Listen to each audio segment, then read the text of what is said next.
ബാബേട്ടാ ഞാനെന്റെ നടുപ്പേജ് അവിടെ പോയി. ഞാൻ എന്റെ നടുപ്പേജ് അന്നപ്പോൾ ഓരോരുത്തർ വരുന്ന എനിക്കറിയാം. അതുകൊണ്ട് ഞാൻ വെട്ടി മാറ്റി ഇവിടെ വെച്ചിട്ടുണ്ട്. നയൻതാരന്റെ ഒറ്റ ഫോട്ടോ എനിക്ക് കിട്ടില്ല. ഒക്കെ ഓരോ ഞരമ്പ് രോഗികൾ വന്ന് കൊണ്ടുപോകല. ശശിക്ക് മെസ്സേജ് വന്നല്ലോ. അത് മെസ്സേജാ.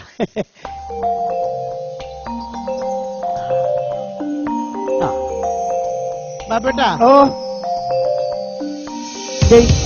നിങ്ങൾ വേണോ? എന്തേ പല്ലൊക്കെ പോയിട്ടല്ലോ. ആ പല്ലൊക്കെ പോയാലും ഞാൻ ഉപയോഗിച്ചോളൂ. എന്താണ് ബാബേട്ടാ രാവിലെ തന്നെ വന്നോളൂ. ഓരോന്ന് റോസിക്ക് അവിടെ കുത്തിരിക്കാൻ നോക്ക്. അവിടെ കുത്തിരിക്ക്. ഇത് കഴിഞ്ഞ രംഗം മുടി വെട്ടാനാ? അത് ഞാൻ ചെയ്തു തരും. എവിടെ ഇരിക്കേ? ഞാൻ ചെയ്തു തരും കേട്ടോ. എന്തൊക്കെ വെറുപ്പിക്കാൻ തുടങ്ങരുത്. ബാബേട്ടാ നിങ്ങളത് മഹാബദ്ധാണ് ഇട്ടത്.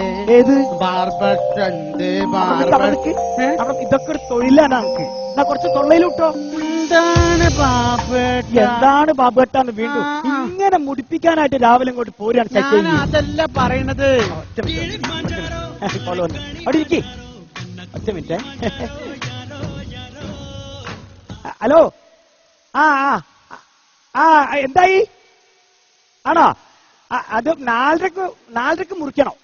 ആ 4:30 മുറിച്ചാലും ഇമ്പൊക്കെ കൂടി ഒരു 10 റുപ്യ കിട്ടുള്ളൂ. 4.5 സെന്റ് സ്ഥലം ഉണ്ടല്ലോ. അതിക്ക് നോക്കണം. ഇയാണ് പിടിക്കണം. എനിക്കിപ്പോ ഒന്ന് വരാൻ പറ്റില്ല. ഞാൻ വീടെ കയറിപ്പോയി കേട്ടോ. അങ്ങനെ തന്നെ ചെയ്തോണ്ടിരുന്ന. എന്തായാലും 4:30 മുറിച്ചോളേ. ആയിക്കോട്ടെ. കഴിഞ്ഞിട്ട് വിളിക്ക്. ആയിക്കോട്ടെ ശരി. അത് പിന്നെ ശശിയെ നമ്മളെ ദാമോരേട്ടന്റെ സ്ഥലം ഞാൻ മെല്ലെ ഓടിക്കാൻ നോക്കിയിട്ടുണ്ട് കേട്ടോ.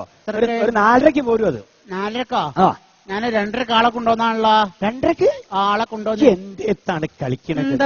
2:30 കിട്ടൂല. 2:30 എനിക്ക് തരാന്ന് പറഞ്ഞ 6 മാസം മുമ്പല്ലേ? 6 മാസം മുമ്പ് ബൈപ്പാസ് വന്നില്ലേ? അപ്പൊ സ്ഥലത്തിന് വില കൂടി. അപ്പൊ ഞാൻ 4:30 പറഞ്ഞു. ദുബായിലെ പാർട്ടിയാ. ഒരു വന്ന് ഏകദേശം ഉറപ്പിച്ച മാതിരി അയക്കുന്ന സംഭവം. അതിലോട്ട് ഉറപ്പിച്ചാൽ നമുക്ക്. ബാബേട്ടാ ഞാൻ പറഞ്ഞ എന്താ അറിയോ? ഷേവിംഗ് അല്ലേ? ഷേവിംഗ്. പിന്നെ ബാബേട്ടാ നിങ്ങൾ ഇതൊക്കെ മാറ്റണമെന്ന്. ഏത്? ബാബു ബാർബർ ഷോപ്പ് ഒക്കെ. പിന്നെന്താ ചായപ്പീടി തുടങ്ങണോ? ചായപ്പീടി തുടങ്ങാനല്ല, ഇപ്പത്തെ ട്രെൻഡിനനുസരിച്ച് മാറണോ? എന്ത് മാറണോ? പണ്ടൊക്കെ ചായപ്പീടിയ എന്നുള്ള ഇപ്പൊ എന്തേനി, പിന്നെ ഹോട്ടല്, ഇപ്പൊ എന്താ റെസ്റ്റോറന്റ് ആയി. അതുമാതിരി തന്നെ നിങ്ങളൊക്കെ മാറ്റിയിട്ട് എന്താ ചെയ്യേണ്ട അറിയാം ബാബേട്ടാ? നിങ്ങൾ മാറ്റിയിട്ട് നിങ്ങൾ ബ്യൂട്ടി പാർലർ ആക്കണം. അതിനൊക്കെ ഭയങ്കര പൈസ ചെലവല്ല ചേച്ചിയെ? പൈസ ചെലവില്ല. നിങ്ങൾ പേരങ്ങോട്ട് മാറ്റുക. എന്നിട്ട് ബബ്സ് ബ്യൂട്ടി പാർലർ. എന്താണ് ബബ്സ്? എന്താ? ബാബുവിന്റെ എന്റെ ഉടകൾ പ്രത്യേകം മനസ്സിലായില്ലേ? ബാബുവിന്റെ ബ്യൂട്ടി പാർലർ. ബബ്സ് beauty parlour. 4 സ്റ്റാഫുകളെ വെക്കണം. അവർക്ക് ശമ്പളം കൊടുക്കണ്ടേ? എല്ലാവരുടെ ശമ്പളത്തിന് കുറച്ച് +2 കഴിഞ്ഞ് വെറുതെ നടക്കുന്ന ചെക്കന്മാരെയൊക്കെ പിടിച്ചിട്ട് അവർക്ക് മുടിയൊക്കെ ആംഗ്രോണിച്ചൊക്കെ വെട്ടി വൃത്തിയേടാക്കിയിട്ട് മറ്റേ അണ്ടർവെയർ ഒക്കെ കാണുന്ന രീതിയിലുള്ള പാന്റ് ഉണ്ടല്ലോ, അതൊക്കെ ഞാൻ ധരിപ്പിച്ചിട്ട് സ്കൂള് കോളേജ് ഇതിന്റെയൊക്കെ മുന്നിൽ കൊണ്ട് നിർത്തുക. അത് നിങ്ങളെ പരസ്യമാണ്. ശരി, അത് നിങ്ങളെ പരസ്യം മനസ്സിലായി. കച്ചവടം കൂടും. നല്ല കച്ചവടം കൂടും. മനസ്സിലാക്കണം. എനിക്ക് സ്കൂളിൽ പോകാനുള്ള സമയം. അയ്യോ പോത്ത് പോലത്തെ മനുഷ്യൻ ഇനി സ്കൂളിൽ പോവുക. പഠിപ്പിക്കാൻ പോണല്ലേ? പഠിപ്പിക്കാൻ. ഞാൻ വിചാരിച്ച് ഇയാള് പഠിക്കാൻ പോവാന്ന്. നിങ്ങൾ കത്രീന്റെ ഒക്കെ മൂർച്ച പോയിണ്ടല്ലോ. അല്ല ഇന്നലെ നേരത്തെ പോയിക്കാഞ്ഞില്ലേ രാത്രി? അയ്യോ ഞാനായി ചോദിക്കാൻ വിചാരിക്കുന്നു. അല്ല ഇന്നലെ ഞാൻ പോയതിനു ശേഷം എന്തേ സംഭവം? പോയതിനു ശേഷമാണ് സംഭവം മുഴുവൻ ഉണ്ടായത്. ഈ പോയതിനു ശേഷം മോനെ ഇവര് കുറച്ച് ആൾക്കാർ ഇങ്ങോട്ട് വന്നു. ആ പെൺകുട്ടി ഒറ്റക്കുള്ള സമയത്ത്, പെണ്ണ് ഒറ്റക്കുള്ള സമയത്ത് കുറച്ച് ആൾക്കാർ ഇങ്ങോട്ട് വന്നു. 10-14 ആൾക്കാരുണ്ട്. ഇവരും ഇങ്ങോട്ട് വന്നിട്ട് വീട്ടിനകത്ത് കമ്പിളി സാധനങ്ങൾ എടുത്ത് പുറത്തേക്ക് അങ്ങോട്ട് എറിഞ്ഞ് ആകെ പ്രശ്നം. ചട്ടിയും കാലം ഒക്കെ എടുത്ത് പൊട്ടിച്ചാഞ്ഞു. അപ്പൊ അവിടെ വേറെ ആരും വേറെ തന്തയും തള്ളി വയസ്സായ തന്തയും തള്ളി ചെയ്യാൻ പറ്റൂ?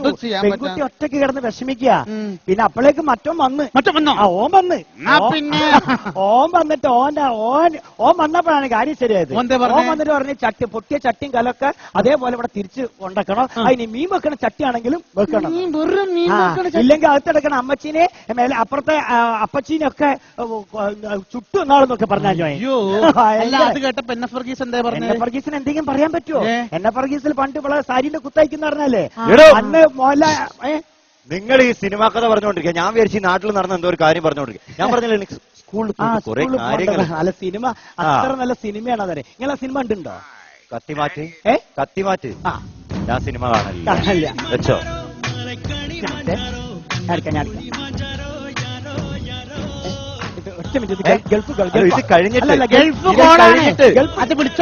ഇത് കഴിഞ്ഞിട്ട് മതി. ഇത് കഴിഞ്ഞിട്ട് ഗൾഫ് കോളാണ്. ഹലോ അംസക്ക ഗൾഫ് കോളാണ്. അല്ല എനിക്ക് കിട്ടി. ഞാൻ ഇവിടെ കാത്തിക്കേട്ടോ, ഇവിടുത്തെ കച്ചവടം കൊണ്ട് ഒന്നും ആവൂല. നിങ്ങളെ എന്റെ പ്രതീക്ഷ. നിങ്ങളെങ്ങനെ 50,000 ഉറുപ്പിക ഞാൻ ഉണ്ടാക്കി വെച്ചോളാം. വിസന്റെ കാര്യങ്ങളും റെഡിയാക്കി കൊണ്ടുവരാൻ വിളിച്ചു കഴിഞ്ഞാൽ മാർച്ചിൽ ഏപ്രിൽ എപ്പോഴാച്ചാൽ ഞാൻ വരാം. എനിക്ക് ഇവിടെ മടുത്തിക്കണം. നിങ്ങൾ സുരേഷിനൊക്കെ ഉണ്ടായിട്ട് ഓനൊക്കെ അവിടുത്തെ ടോപ്പായില്ലെന്ന് എങ്ങനെങ്കിലൊക്കെ നിങ്ങൾ ശരിയാക്കി. ഞങ്ങൾക്ക് എന്താ ചെയ്യാൻ അവിടെ എത്തിയിട്ട് എനിക്ക് ഇവിടെ മടുത്തിക്കണം. ഇവിടെ ഒന്നും കിട്ടാനില്ല. അത് വെറുതെയാണ്. ഈ വാടക കൊടുക്കാൻ തന്നെ സാധനം കിട്ടും, പൈസ കിട്ടൂലെന്ന് ഇവിടെ കേട്ടോ. നിങ്ങൾ എന്തെങ്കിലുമൊക്കെ ശരിയാക്കി വെക്കേ. ആയിക്കോട്ടെ, എനിക്ക് വളരെ സന്തോഷമാവും. അതുകൊണ്ടാ അതും വിളി കഴിയൂ. ഞാനവിടെ വന്നാൽ വിളി തല ചെയ്യൂലേ. ആയിക്കോട്ടെ, ശരി എന്നാല്. ഗൾഫിൽ നിന്ന്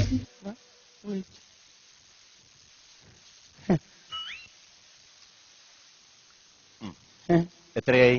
എന്ത് സേവ് ചെയ്താൻ എത്രയായി? 15 ഉറുപ്യ. എത്ര? 15 ഉറുപ്യ കൊണ്ടോ? 15 കൊണ്ടോ? എന്താ ഷേവ് ചെയ്താരാ? നിങ്ങള്. അപ്പൊ കൂലി ആർക്കാ? മകൾക്ക് എന്തൊക്കെ ഉണ്ടോ? ഉണ്ടോ? ഇങ്ങോട്ടും ഉണ്ടോ? കുറേ നേരായി. ആ, ഇടയ്ക്കിടയ്ക്ക് വരാട്ടോ. അതെ, ഇടയ്ക്കിടയ്ക്ക് വരാന്ന്. ഇടയ്ക്കിടയ്ക്ക് വരും. ഇടയ്ക്കിടയ്ക്ക് വരും പോലെ. ശരിയല്ലേ? മുപ്പരല്ലേ ഷേവ് ചെയ്ത്? പിന്നെ കൂലി മുപ്പർക്കല്ലേ? ഇടയ്ക്കിടയ്ക്ക് പോന്നോട്ടെ. ഇങ്ങനെ ഒരു 10 ആള് വന്നിട്ടല്ലേ വൈകുന്നേരം ആകുമ്പോഴേക്ക് കച്ചവടം കുളൂസാവൂലേ? എങ്ങനെയാ കുളൂസ് ആവാണ്ടൊക്കെ? ഇതൊക്കെ അടിപൊളിയായി കിട്ടും, മനസ്സിലായിക്കോളൂ. എന്താ ഇത്? മൊബൈൽ. മൊബൈലല്ലേ? ഒരു കോള് വരുന്നു. ഇങ്ങോട്ട് കൊണ്ടുവരാം.